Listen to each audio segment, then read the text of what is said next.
Hello and welcome to the Institute of Applied Psychology. My name's Gordon Young. Tonight we're talking about how to use NLP with your kids. If you're listening to this recording, then I'm assuming you have been drawn by the title of NLP for Kids, how to communicate more effectively with your children. So let's begin. So first thing, of course, is who am I? I mean, after all, if you're listening to me, you should know who I am and why you would want to listen to me. I've been teaching NLP and hypnosis for 15 years now. I've been in the field for about 20. I've been the president of a few different associations. One of the big key distinctions is that I was trained at the Milton Erickson Foundation in Phoenix, Arizona. That is the pinnacle of all therapeutic approaches in the world. So I was very privileged to be part of that. And also I was chosen amongst the 100 Leaders program, where they went around different professions, assessed who they believed to be the leader in the field, and in this field, in NLP, communication, in this training field, I was the one that they selected. So I'm not here by myself, I have a team with me. So could I please just quickly introduce Brigitte? Brigitte will be looking after you as far as your questions, etc. go. Hi guys, good evening everyone. Welcome to the NLP webinar. I've also got Grace here today. Grace is going to come and say hello.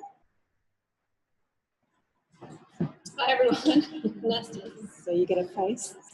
A little bit of housekeeping for you. Gordon is going to do a presentation for about 30 minutes and then afterwards, Gordon will answer some questions. So any questions that you may have that we haven't received already, please type them in. And otherwise, we just would like you to sit back, relax, and enjoy the presentation and learn some valuable skills. Back over to you, Gordon. Good. So, here's our title, in essence, Crucial Conversation, how to talk to your kids. What to do and what not to do. Now, obviously, it's a 30-minute presentation. I don't have the answers to everything here. All I can do is alert you to some basic patterns I see regularly, either come through my clinic or come through my training room. They're simple mistakes people make. And I don't think people realize just how powerful their words and their conversations are. So let's look at this. First of all, we've been doing this 14 plus years. We've had in excess of 3,000 coaching clients.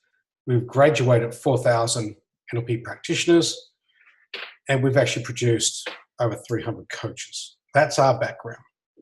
So let's look at what all that amounts to. Here's one of my first premises for tonight. Language is both our greatest strength and our greatest failing. It is so frequently the case that our strength is also our weakness. So, it's a wonderful tool, but if you don't know how to use it, you're going to use it inappropriately. So let's start at the very beginning, at the beginning of the beginning. So, if you go back to the Bible, and I don't know what you think about the Bible, this is not about it, it's not a religious seminar in any way, shape, or form, but there's that phrase from John, chapter 1, verse 1. In the beginning, there was the Word, and the Word was God. I have a slightly different interpretation of this. Here's another way you could look at this. In the beginning, there was the Word, and the Word was God. Slightly different emphasis. I'm going to say your voice, the language inside your mind, is the creator of your universe.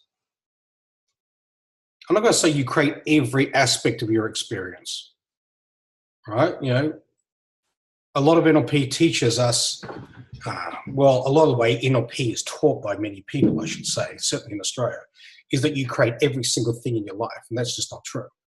The people who were in the Twin Towers didn't create the planes landing in the towers, although that was what I was taught as a newbie into the field. But you certainly get a chance to interpret the world. If you live in a busy city, you don't create the traffic, But if you leave at 7:30 in the morning, you're going to come up against it. So you aren't the creator, but you're certainly the co-creator. The way you interpret the world decides the world you see.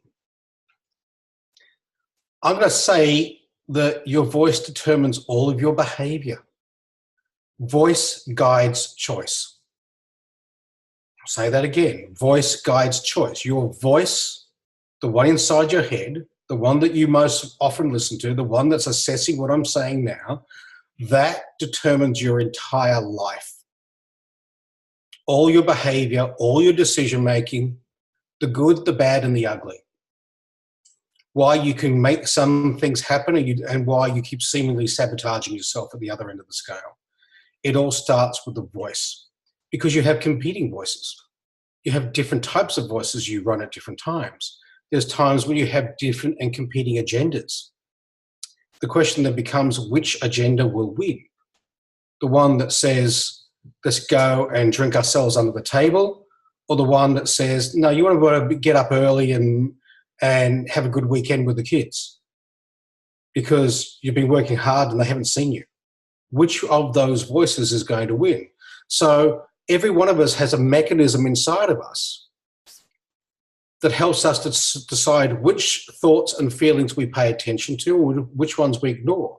And the strength of that mechanism determines your entire life. Some people, they can't step away from a thought they have. If they're angry, everyone has to know about it. If they're upset, everyone has to know about it. It's not like they can have a thought and let it go.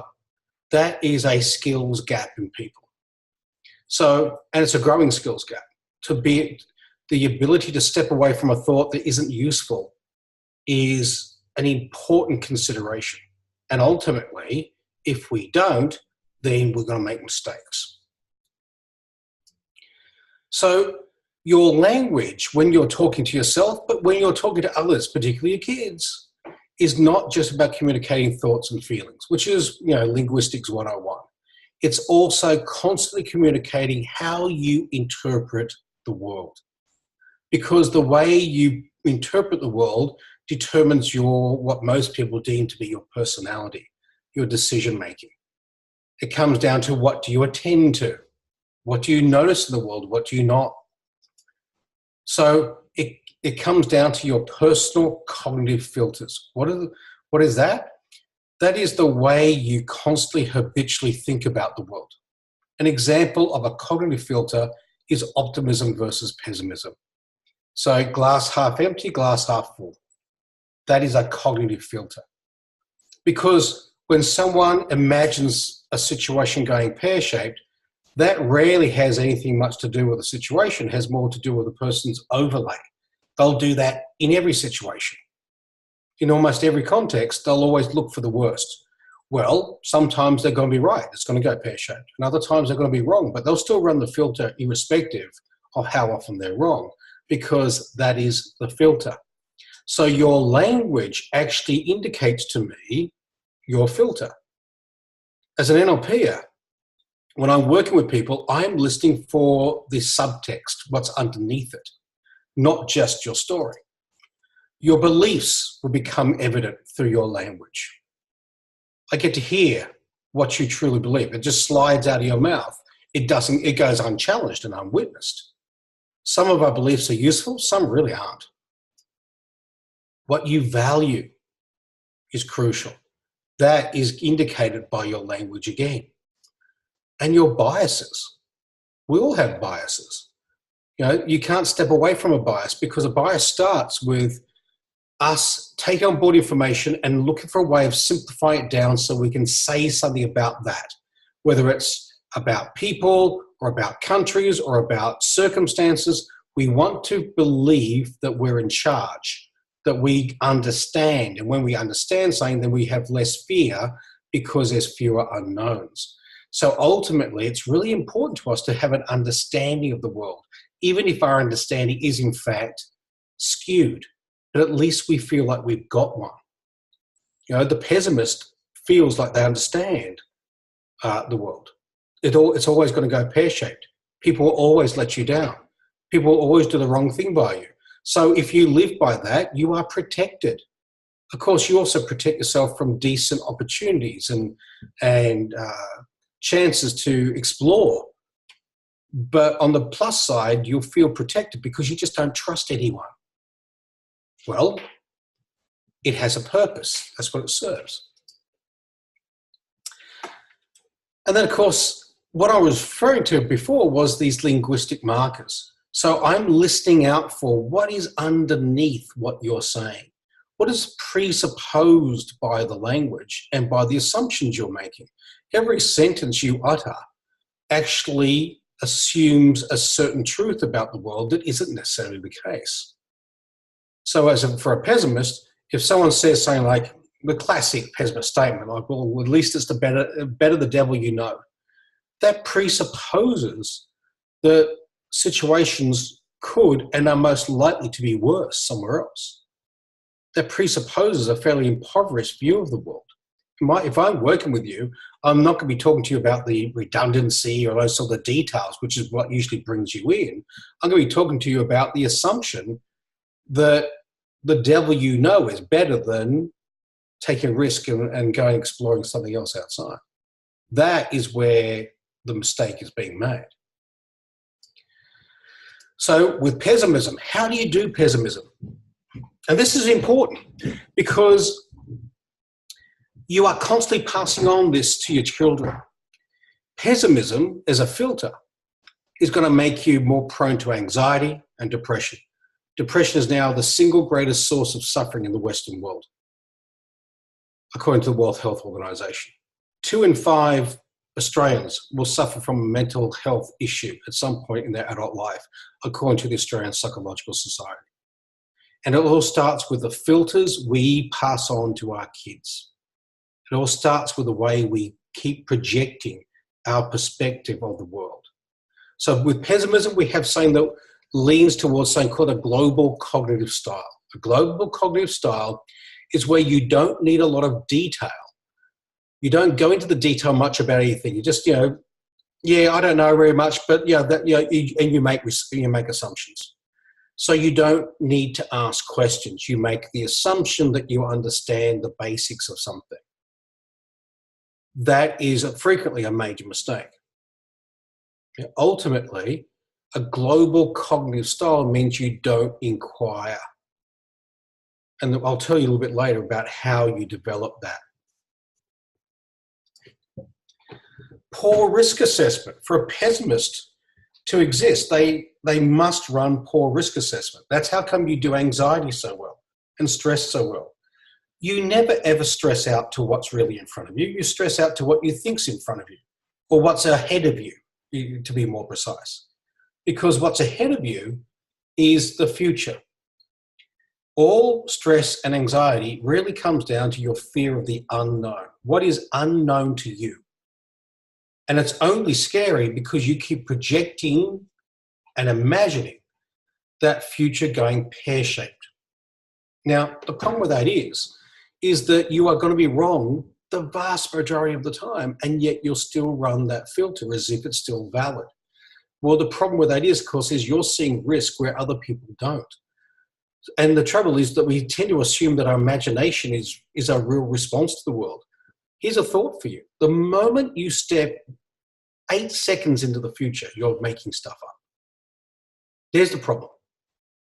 Only seconds into the future, you're now making stuff up. So by definition, if you're fearful of the future, you've got to understand that you are making it all up. Now, are there times when your concerns are reasonably valid? Well, there may be. But the vast majority of what most people freak out about and stress out about has like a less than 5% chance of ever happening. So ultimately, it is a life that is lived impoverished with very little evidence from the real world that it was even valid. And that is going to minimize and diminish the experience of the sufferer. Negative expectancy is the psychological term for when people just keep assuming the worst. Right? So the future is full of good things, bad things, and mostly neutral things, if you're going to be honest. Right? The truth is, will bad things happen in the future? Yes, they will. Will good things happen in the future? Yes, they will. But a pessimist doesn't consider the good things. They only focus on the negative things. So that starts to skew the reality.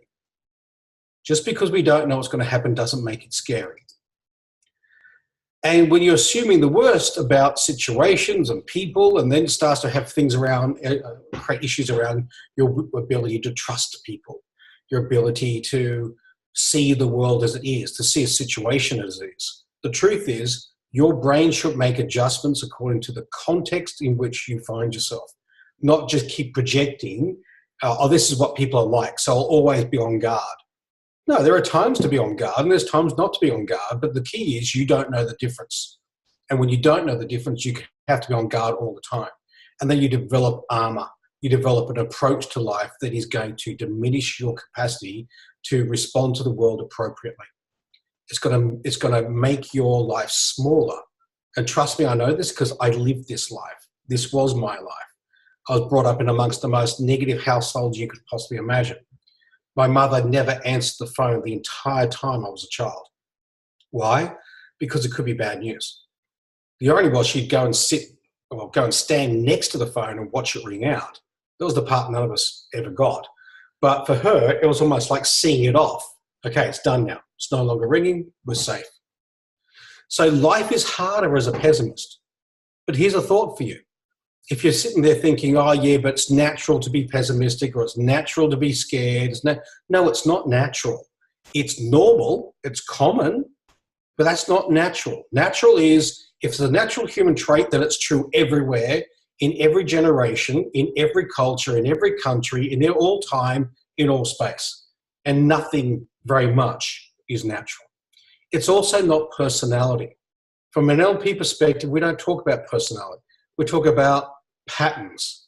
What is the pattern that you're running? Because everything that you consider yourself to be personality is pretty well a pattern you run. You're not the same everywhere, in all contexts, in all places. There are times when you do lazy, but that doesn't make you lazy all the time. There's times when you're chatty. There's times when you're gregarious. There's times when you do different things. You are not the same thing all the time. You are capable of virtually all human behavior. The question becomes, what do you tend to default to?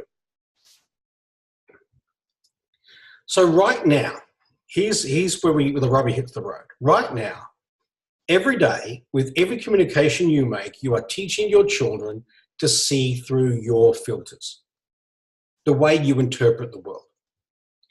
Now, only you know if that's a good thing or not. For many people, it isn't. Clearly, it's not. They live in fear.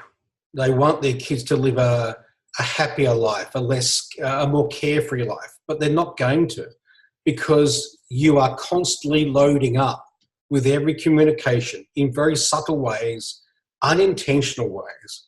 You are loading up your filter system, and that could include pessimism and a whole bunch of other considerations that don't work for people generally, that limit opportunity, and quite frankly, are ones that you learnt from your parents, from a world that is long gone. You know, my mother was born in the late 20s. She lived through World War II. Her approach to life is very different. She went through rationing. She went through a whole lot of hard times that almost no one in the Western world has seen in the last 40 years. Her filters may have been appropriate for that time, but they certainly weren't appropriate when everyone you know, including 8-year-olds, have a smartphone. It's a completely different context. So, here's what I'm going to put to you. You are the voice. You are influencing your children so completely every day with the way you talk to them. There's the voice inside your head that loads you, and then you project that same voice, largely unconsciously, out on them. When I say you are the voice, you will be the voice, or you will be effectively modeling for your kids the voice they will use in their own head to get themselves motivated, to make themselves take an action, to decide whether they need to beat themselves up or not about some mistake they made. You are their voice as your parents have become yours. Now, that might be slightly scary. There aren't many parents who come at parenting from a very inspirational, coach-like approach. Most come from a position of crime and punishment. Don't do the right thing, you'll be punished. There's massive problems with that. If you don't want your kids to be harsh with themselves, to beat themselves up mercilessly, then you hitting them every time they do something wrong, or you running high expectations of them. When I say hit them, I mean verbally. If you don't want them to be horribly self-critical, then being self-critical with them or being critical of them is not going to work. So if the voice that you offer them regularly, whether you intend it or not, ends up being constantly nagging, attacking, threatening, then that's what they're going to develop in their own head. I had a recent conversation with someone who rang me who she knows me well. She's done a lot of training with me. And she was talking about how her daughter, she's quite stressed about something and how her daughter is just making really poor decisions. And then she laid out what her daughter tends to do. A real perfectionist, hates failing, won't try new things because she doesn't want to get it wrong, makes really poor choices, very hard on herself, therefore her own sense of self and self-esteem is really low. And, the mother was telling me about this, and then she said, I just don't understand how she does this to herself. She's beautiful, she's smart, she's intelligent, she knows all these wonderful things about her. And then I just had to say, yeah, I wonder where she would have got any of that from. And of course, the mother knew exactly what I meant, because she does it to herself. It's just kind of lucky in many ways that the mother didn't take these decisions going down the wrong way.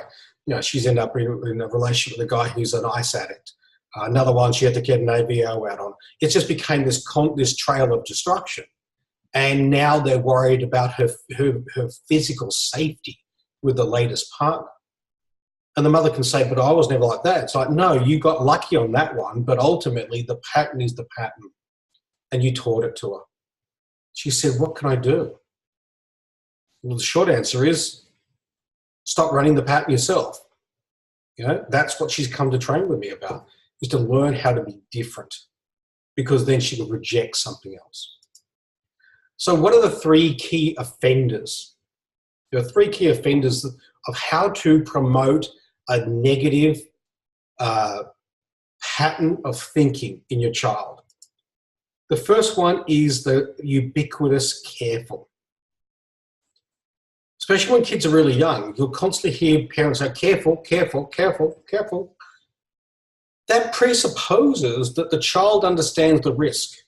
It presupposes that the child understands that, if they put their foot in a certain spot in the play centre, they could actually get their foot caught up and they're likely to twist an ankle. They don't understand those elements. When you just keep saying careful, you are constantly promoting risk without any detail, risk without or threat without understanding. The trouble with this is it builds a global cognitive style. You're actually going to encourage them to be scared in the world, because there's constant, oh my God, what's happening? Where's the risk? They don't know. If you think they've got you've got a decent concern, then outline it. If they're climbing on the monkey bars, suggest to them that they look down and make sure they know where their feet are. Make sure they understand the laws of physics say you can't lean on a 45-degree angle. You'll need to put a foot down to carry your weight. So where can you put your foot before you lean in that direction? Ultimately, if you don't detail the threat, then they will gradually learn that the world has just got threat everywhere.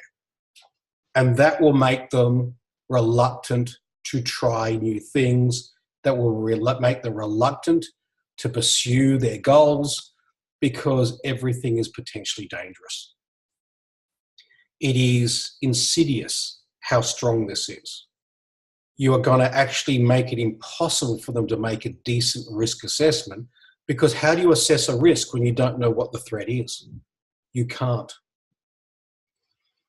That is a big one, particularly for the young ones. Because you want to stop them being inquisitive and actually asking questions and work out the details of why something works and why it doesn't. Just keep saying because I said so. It just does. When they ask why, just go because. It just is. That's the way you shut down an inquisitive mind.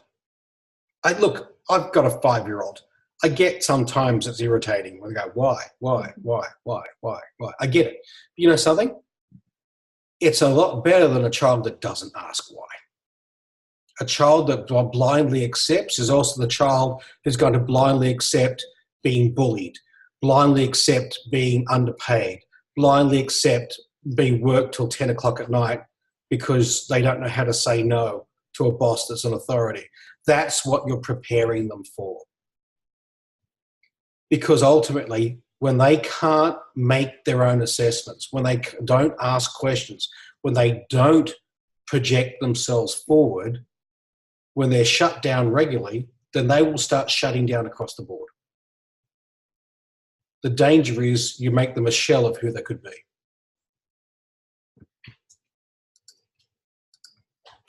And the last one is motivation through consequence.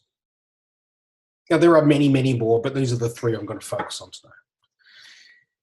If you bring up your children to always be motivated through consequence, then this is called an avoidance frame. That is where you keep saying, if you don't do this, you'll be grounded. If you don't do that, then I'll take this away. If you don't do your homework, then this will happen. Now, I'm not saying there aren't times when you've got to have to do this, but ultimately my question to you is, how is this helping? What you want to create in your child is something called an internal structure. There are internal structures, there are external structures. Someone who is self-motivated, someone who knows how to make things happen on their own, has an internal structure. They don't need you to throw consequence at them. They have decided they're going to do it, whether they feel like it or not, and so they just go and make that happen. Everyone who's successful in the world tends to have an internal structure. The external structure is, if you don't do it, you'll be in trouble when dad gets home. If you don't do it, the teachers are going to withdraw this from you. That is an external structure. If you're only, and well, in many cases, it's pretty well the only thing, punishment and consequence is the way we get people to comply. And that compliance runs the risk of taking the child down the line of not being able to work things out for themselves or get themselves to take an action unless there's a clear and present danger or consequence. Yeah, we're a registered training organisation, so government accredited training organisation. And we have to put in our statistics about completion rates. One thing I was really surprised about when I first came into the field of the sending in statistics for the National Registry is that they consider 30% pass rate amongst adult education to be high. I don't think 30% is high, but they do. And the reason is because when you're an adult, you don't have parents chasing you and you don't have teachers chasing you for your work, which means when you are the boss, when your child is now the boss and no one else is the boss of them when it comes to their own actions, they won't take them because things will get in the way. I'm too tired. I've been too busy at work. I don't feel like it. Why? Because the consequence isn't there. What we want to do is inspire our kids to enjoy the idea of achievement making things happen. That's where you want to go. Now, I can't show it to you in these 10 minutes, but this is where we want to go. Okay? So what can you do starting differently right now? Let me give you these. Stop projecting your fears and concerns on your kids. Step back and ask yourself, am I helping or am I hurting? There's something called self-referencing, where we make the assumption that other people feel or should act or think the way we do. My little girl's got a cough at the moment, and her grandfather was sitting there and her grandmother, and they're busy constantly talking about put on a singlet, put on this, put on that. Oh, you shouldn't do this, shouldn't be. And there's this constant. The short answer is she was totally fine. She was warm enough, but for them, it was cold because of their own physiological position. That's a projection, where we assume that the world should act the way we would. That's a projection. But we often get risk avoidant as we get older because we're physically not able to do things that we could as a younger person. So ultimately, question, is the fear, the concern, the projection we're making, is it valid in the context? Spell out your concerns. There will be times when your child will want to do something that just is stupid. I'm going to say, don't stop them, just say, here's what's likely to happen. This, and this is what I'm going to suggest. You can walk along this ledge, but there you won't be able to do it because of this. So how are you going to do this? How are you going to do it? And ask them questions. Spell it out for them. Then you watch them explore as far as they can go, and then typically what my 5-year-old does is she gets to a point on the ledge, I stand there, then she turns around and dives off the ledge into my arms and is proud that she managed to get as far as she did. That is what I want her to do. A lot of people at school, the teachers, other parents, think my child is phenomenal. How does she do all the things she does? She jumps off buildings and all sorts of things. Why? Because we didn't keep her in cotton wool, because we didn't decide to say careful to every little thing that she did. She explores things, and her communication, her language is much more advanced than most kids her age. And ultimately, she's considered a standout. But the truth is, we just did what we did. And it's what I think most parents should be doing. Learn how to inspire people, particularly your kids. How do you inspire? You get them to feel something. You highlight the value of the feeling of achievement rather than what they're feeling right now, which is, I don't want to do it. Focus on not consequence, but benefit in the future. Teach them how to consider what the future could be based on their action. The key, I think, here is to teach kids that there is power in their own action. That sitting around talking about it, sitting around and just being, isn't really enough. You want to teach a child to not reach out, to not pursue things, put them in front of the TV. Everything just gets piped into you. You don't have to do a thing. These days, you don't even get up to change the channels. So ultimately, that is how you teach someone to be inactive. That's how you teach someone that their action doesn't have a lot of power in it. Inspire your kids to be what they can be, rather than push for them to take the action or be punished. How do you come at it from another more positive perspective, from, quite frankly, a more optimistic perspective? And then ask yourself, is this what I'm giving them? Is this the legacy I want to give them? Do I want to pass on my neurosis, my fears, my concerns, my perfectionism, is this what I want? If it's not, then do something different. If you feel like you're not giving them enough time, that they're all on their video games and you're on the TV, then do something different. The time you have with your kids is precious, and it's limited. And none of us are promised a tomorrow. So ultimately, we get a choice about how we create these little beings. A lot of us don't feel that we're that powerful in the situation, particularly when they get to teenagers. But I've got news for you. And just look at your own experience.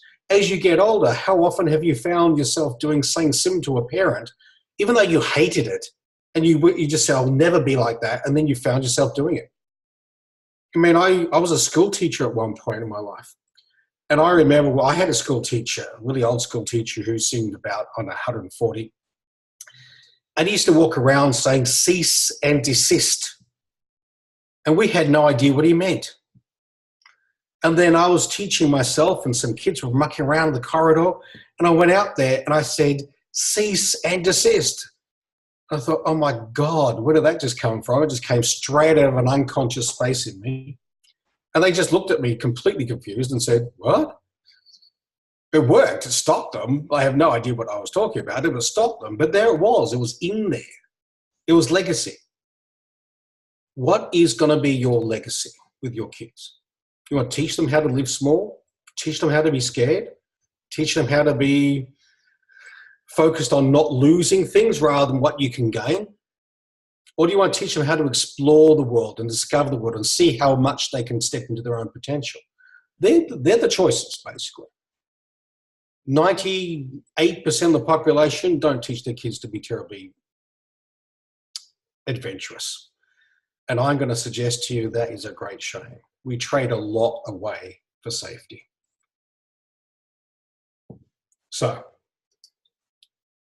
and the last piece of all this, of course, is if you're going to do that, how are you going to do it? You need to clean up your own stuff. You need to clean up your own fears and concerns. Whatever you've got is what you're going to pass on. So it is all changeable. There's the first step you need to understand. Everything is changeable if you know how. And certainly we've got the technology to make those changes if that's what you want. But clean up your own backyard before you start complaining about how your kid's not doing something right. They learned it from you. They didn't grow up in a vacuum. They learn it somewhere. So, questions, thoughts, or deep and penetrating insights? I'll take any of those.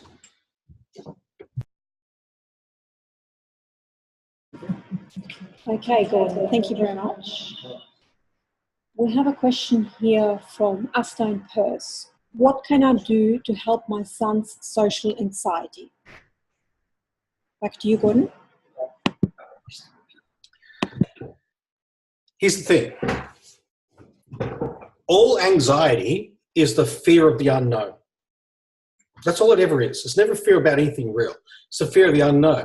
For social anxiety, his greatest fear is judgment,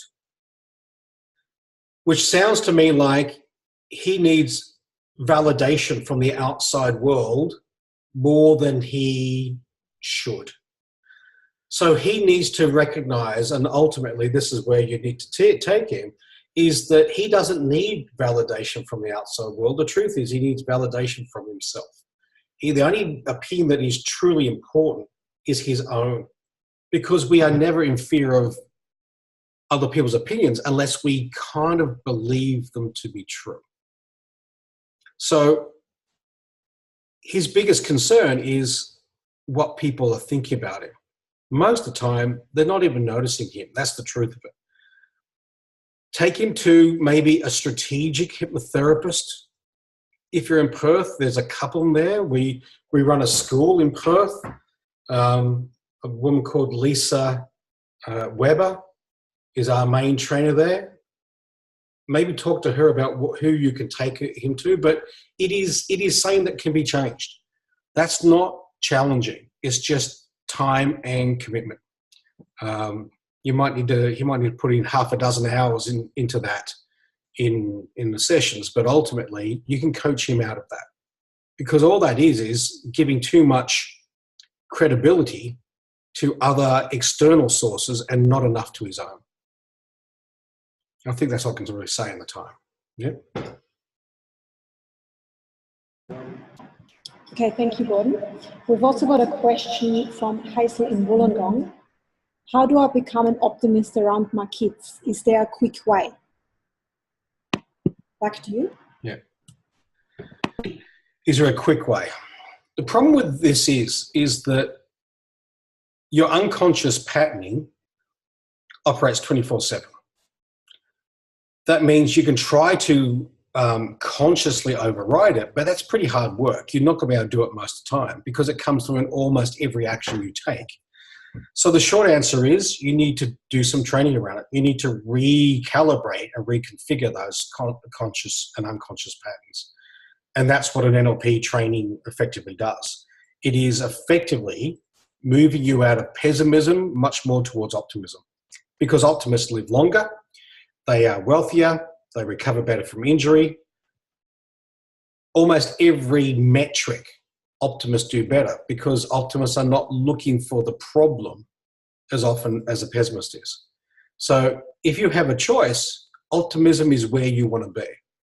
Doesn't mean it's always right, nor is pessimism, but ultimately optimists do a lot better.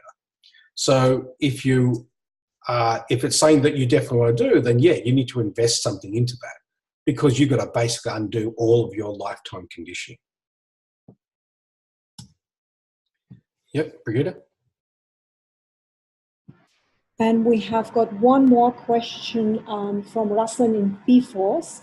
What is the best thing I can do for my kids? I feel I have inadvertently done some damage already, so what can I do? It kind of tracks off the same thing as the last question, which is you've got to make the changes for you, right? You can't go in and say, we've got to do things differently now. You can do it to a degree, but ultimately what you need to do is start to live a better life yourself. Don't ask your kids to do things that you won't do. You know, it's hearsay. If you're effectively doing, do as I say, not what I do, then that is just hearsay. Your kids will not pick that up. What they will pick up is that you do what you say you're going to do. That if you're not living in fear, if you're not always looking and catastrophizing, if you start to recognize that you're more careful with your language and you're not loading people up with your emotional state and you're focusing very much on what can be rather than what can't, then ultimately your kids will start to pick that up. So the truth is it all starts with you. You want to influence others? Be great yourself. That's the greatest influence on other people. Live a better life yourself. And then people start to want to be around you and get excited by the possibility because I can see it in you. You know, and often people say, oh, can you help my teenager? The truth is the teenager isn't doing it by themselves. There's a dynamic in the household there. And ultimately, unless that dynamic changes, the world doesn't change for anyone in that household. So my starting point almost always is, as parents, you need to do something for yourselves. You need to reparent yourself frequently so you can be the adults in the room. So often, the parents are not adults. And the more you get into your emotional space, the more you get into a sense of being victimized or you get into persecutory mode, then you're not in the adult space. You're in a space that's more akin to being a child. So yes, you need to do something for yourself. That's the starting point. That's the beginning, the middle, and the end in many ways. And then you've got leverage. You can't ask someone else to change if you're not willing to do it. It just doesn't work that way. Okay, so I'm now muted, so I believe that Brigitte will. I believe that's the end. So thank you all for attending. Hopefully we'll see you in some other guise. If you want to speak to anyone about what we do, we have a lot that we can offer you. If it's something that you want to explore, you can certainly talk to the office. And I wish you a very good night. Brigitte, is there anything that I need to finish off with you guys? The only thing I would like to add is if any of you are interested to get further information, speak to any one of our team. Best contact number for us is 1300 380 681. And we look forward to seeing you at one of our next webinars. Thank you very much, everyone. Bye. Thank you.